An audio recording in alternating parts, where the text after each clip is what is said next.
ఇక దేశ రాజకీయాల విషయానికి వస్తే ఈరోజు పార్లమెంట్ స్పీకర్ పదవికి కూడా ఈరోజు పోటీ చేయటం జరిగింది. కాంగ్రెస్ పార్టీ సురేష్ గారు కేరళ నుంచి ఆయన పోటీ చేశారు.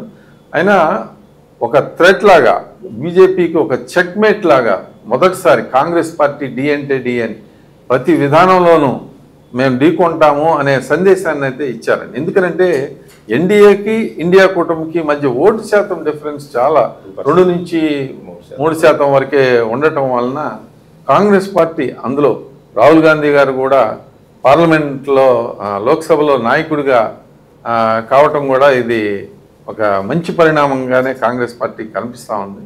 రాబోయే రోజుల్లో కాంగ్రెస్ పార్టీ పోరాటం దేశ రాజకీయాల్లో ఏ విధంగా ఉండబోతుందండి, ముఖ్యంగా మన తెలుగు రాష్ట్రాల్లో ఏ విధంగా ఉండబోతుంది? సార్, దేశ రాజకీయాల విషయానికి వస్తే ముఖ్యంగా రాహుల్ గాంధీ గారు 2014 నుంచి 2024 వరకు ఎన్నికల వరకు కూడా కేంద్ర ప్రభుత్వం మీద దాదాపు 50 సీట్లు ఒకటి అటు ఇటు ఉన్నా కూడా ఆయన పోరాటం అనేది, ప్రజల పక్షాన పోరాటం అనేది ఆపలేదు, చేస్తా ఉన్నారు. అది మరి రాహుల్ గాంధీ గారిని జైలుకు పంపించే పరిస్థితి, ఆయనకి శిక్ష వేసి ఆయన పార్లమెంటు స్థానాన్ని కూడా రద్దు చేసి మీ బ్యాంక్ అకౌంట్లనే మొత్తం ఇల్లు కూడా ఖాళీ చేయించి, మా ఎలక్షన్ బిఫోర్ కరెక్ట్గా ఎన్నికల ముందు మా బ్యాంక్ అకౌంట్లన్నీ కూడా సీజ్ చేసేసి, అంటే ఎక్కడ కూడా వీళ్ళు కదలకుండా చేయాలి అనేటువంటి కాంగ్రెస్ పార్టీని, రాహుల్ గాంధీ గారిని ప్రజల్లోకి పంపించకూడదు అనేటువంటిది ఏదైతే నరేంద్ర మోడీ బీజేపీ ప్రభుత్వం చేయదలుచుకుందో దానికి తీవ్రమైనటువంటి రియాక్షన్ తోటి రాహుల్ గాంధీ గారు భారత్ జోడో యాత్ర, భారత్ జోడో న్యాయ యాత్ర ఈ 2 కూడా చేపట్టాడు.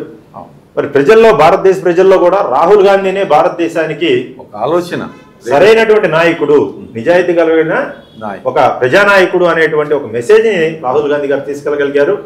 బీజేపీకి, నరేంద్ర మోడీకి, అమిత్ షాకి భయపడినటువంటి నాయకుడు రాహుల్ గాంధీ గారు అయితే కాదు. మరి ఇప్పుడు మరి స్పీకర్ విషయంలో, పార్లమెంట్ స్పీకర్ విషయంలో మొదటి నుంచి వస్తున్నటువంటి సాంప్రదాయాన్ని బీజేపీ పక్కన పెట్టింది కనుకనే రాహుల్ గాంధీ గారు ముందలే చెప్పారు, ప్రతిపక్షాలకి ఎవరైతే విపక్షాలు ఉన్నారో వాళ్ళకి డిప్యూటీ స్పీకర్ ఇవ్వాలి, స్పీకర్ గా మేము డైరెక్ట్ ఎలక్షన్ లేకుండా మేము మద్దతు ఇస్తామని చెప్పేసి కూడా చెప్పడం జరిగింది. మరి నరేంద్ర మోడీ ఇది కూడా ఒక రకమైనటువంటి జగన్మోహన్ రెడ్డి గారి మనస్తత్వమే. ఆయన కూడా ఒక నియంతలాగా పరిపాలిస్తా వస్తున్నాడు. మరి ప్రజలు కూడా ఆయనకి బాగానే బుద్ధి చెప్పారు. మైనారిటీ ప్రభుత్వం చేశారు. అది కూడా మన రాష్ట్రం, కేవలం మన తెలుగు 2 రాష్ట్రాలు లేకపోతే ఆయన ఈరోజు మళ్ళీ 3వసారి ప్రధానమంత్రిగా అయ్యేటువంటి పరిస్థితి అవకాశం లేనే లేదు ఖచ్చితంగా.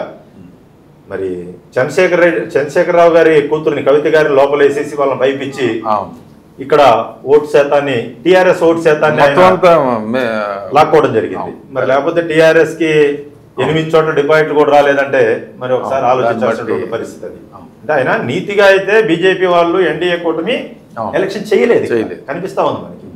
అలాగే చంద్రబాబు నాయుడు గారిని కూడా లాస్ట్ తెలంగాణ అసెంబ్లీ ఎన్నికల్లో ఆయన్ని జైలుకు పంపించి ఆయన కూడా భయపెట్టి ఇక్కడ తెలంగాణలో పోటీ చేయకుండా చేసి మరలా ఆయనతో పొత్తు కలుపుకునే విధంగా ఆంధ్రాలో ఆ చేసినటువంటి విధానం మనం చూస్తే మరి నరేంద్ర మోడీని ప్రజలు విశ్వసించలేదనే చెప్పాలి. మరి కాంగ్రెస్ పార్టీ రాహుల్ గాంధీ గారు అయితే ఆయన ముందలే చెప్పాడు, నరేంద్ర మోడీని అధికారంలో నిలువరిస్తాం మేము అధికారంలో రాకుండా అనేది. మరి ఆ మాటకైతే ఇండియా కూటమిలో ఉన్నటువంటి అన్ని పార్టీల నాయకులు కూడా రాహుల్ గాంధీ గారి నాయకత్వాన్ని, రాహుల్ గాంధీ గారి లీడర్షిప్ని మెచ్చుకొని ఆయనకి 100 స్థానాలు ప్రజలు కట్టబెట్టడం జరిగింది. ఇప్పుడైతే ఖచ్చితంగా ప్రజల పక్షాన లోక్సభలో ఇప్పుడు ప్రతిపక్ష నాయకుడు రాహుల్ గాంధీ గారు ఖచ్చితంగా ప్రజల పక్షాన పోరాడతాడు. ఆంధ్ర రాష్ట్రంలో అయితే ఖచ్చితంగా కాంగ్రెస్ పార్టీ 2029కి అధికారంలో ఉంటుందని చెప్పేసి మేమైతే బలంగా విశ్వసిస్తున్నాం షర్మిలారెడ్డి గారి నాయకత్వంలో. మరిన్ని అప్డేట్స్ కోసం మా కాయ్ టీవీని సబ్స్క్రైబ్ చేసుకోండి. మా వీడియో కనుక మీకు నచ్చినట్లయితే లైక్ చేయండి, షేర్ చేయండి. మీ విలువైన అభిప్రాయాలను కామెంట్ బాక్స్లో తెలియజేయండి.